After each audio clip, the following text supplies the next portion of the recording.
یہ تم نے کسی صاحب کی کوئی پوسٹ بھیجی ہے مجھ کو، جو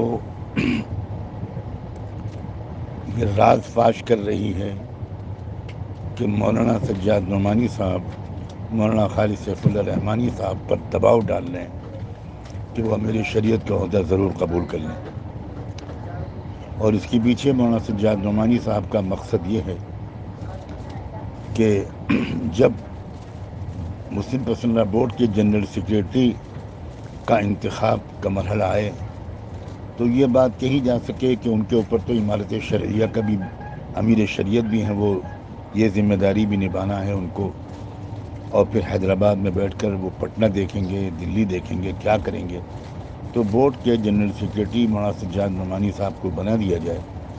اس پلاننگ کے تحت مولانا سجاد نعمانی صاحب یہ سارا کام کر رہے ہیں۔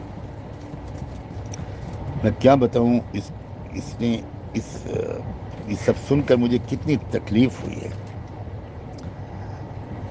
جھوٹ کی بھی کوئی حد ہوتی ہے۔ کبرت کلمۃ تخرج من افواہہم ان یقولون الا کذبا۔ حالات کیا ہیں، کتنے سنگین خطرات ملت اسلامیہ کے جسمانی، معاشی اور سب سے بڑھ کر اسلامی وجود کو درپیش ہے، اور ان حالات کے درمیان بھی ہمارے کچھ لوگ اتنی پست سوچ رکھتے ہیں اور اسی قسم کی باتیں بقول قرآن کے اسی قسم کی باتیں نقل کرتے رہتے ہیں۔ یوحی بعضهم الی بعض زخرف القول غرورا۔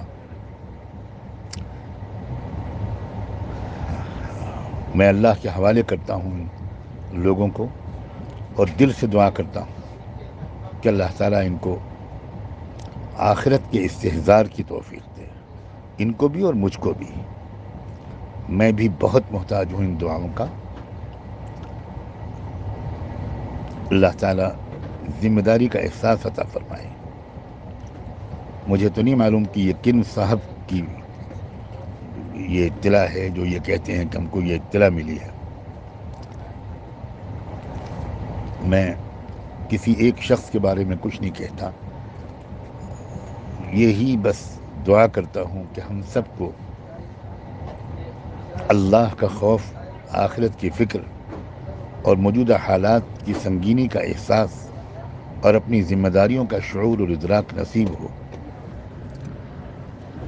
اللہ کرے کہ جلد از جلد اس جھوٹ کی نفی عام ہو جائے۔ ویسے تو میں الحمدللہ بالکل سکوت کا رویہ رکھتا ہوں، غیر ضروری باتوں کا کوئی نوٹس نہیں لیتا، اور اللہ کا شکر ہے کہ دل و دماغ ان افکار سے اتنے بھرے رہتے ہیں کہ فرصت ہی نہیں ہے، گنجائش ہی نہیں ہے ان واہیات، سطحی اور بازاری باتوں کو سوچنے کی اور ان پر رد عمل ظاہر کرنے کی۔